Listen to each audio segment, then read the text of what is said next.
issue here today is that state censorship has been declared over sexual representations. The type of material that consenting adults can access in the privacy of their own homes has been reduced. This shows that our legislators are significantly out of touch with the general public's sexual attitudes towards activities that people enjoy in the privacy of their own homes. It's like one of the most British things there is.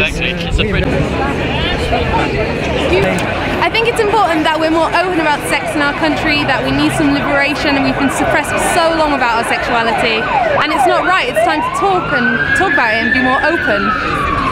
So what drew you here today, mainly? What drew me here today is the fact that female ejaculation is not okay anymore. I mean, it's took us how many years to even admit that it exists in this country, and now we're going to say we're not allowed to do it. It's nonsense. It's a complete contradiction. I mean, a man is allowed to come all over a woman's face, and that's okay, but I mean, when it's time for us to get our piece of the pie, they're like, no.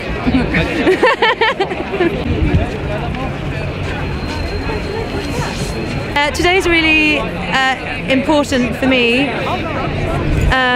because I believe that the acts that are being censored in the new legislation are specifically targeting an already maligned and stigmatised part of our community, and the queer, gender non-conforming and trans community are already routinely denied the freedom to our sexuality on a daily basis, and to restrict that in the pornography that we are able to view in the UK and make is to tell us that we are obscene, that being a queer person, a gender non-conforming person and a kinky person is somehow not normal and not okay, and that has to change. That can't be the case. Do you think it's possible to change it?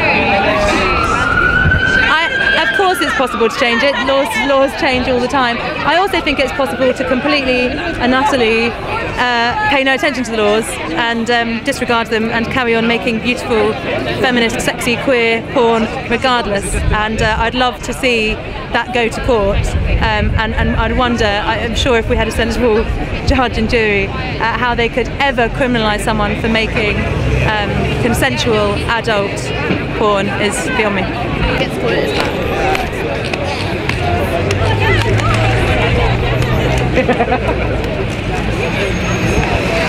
I think today is very important, not just for people who produce porn or watch porn.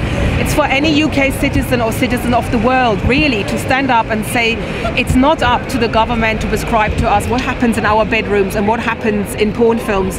As long as we're consenting adults and we all have fun doing what we do, you know, leave us alone. We're all here to take a stand for freedom.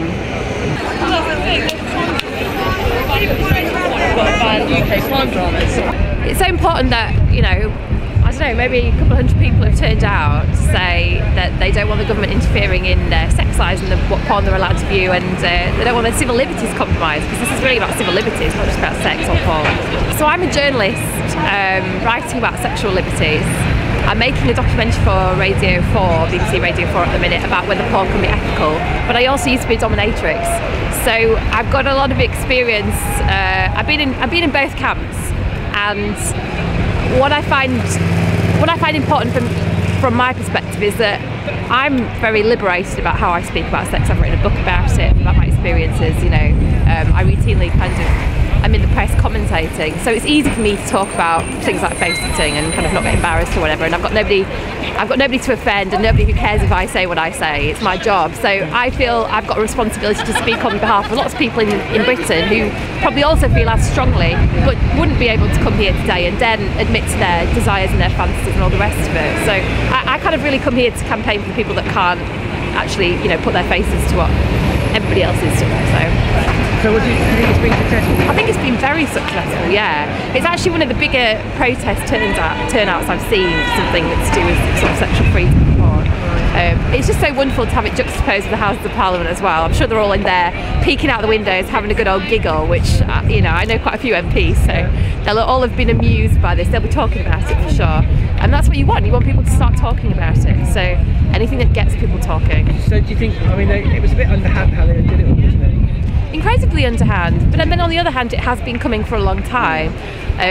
The problem that I'm finding with the industry is that they are often ambivalent themselves about the work they do, so they find it very hard to stick up for themselves. So they don't always have the courage of the convictions about the porn they're producing. Well, they're cottage industries, really, aren't they? Yeah, I mean, they are a cottage industry, but also there's a lot of difference between people in the industry, and everybody seems to have a different idea about what porn should be legal to make and what should be legal to view, you know. And the other thing is that we don't have any sort of medical or scientific injection into the regulations, and that would be quite helpful if someone said, oh, well, this is the risk of asphyxiation when you face it, and at this point you need to stop in X, Y, and Z, but we never have that kind of input.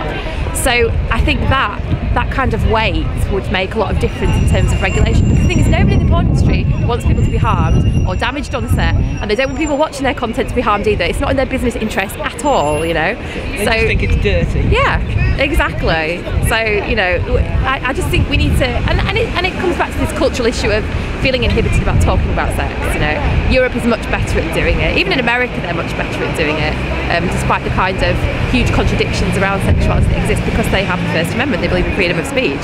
And that makes a big difference when you're in the political sphere, because politicians and campaigners and, you know, parents understand that it's about freedom. It's not just about whether face sitting is okay and cock gagging isn't, you know. So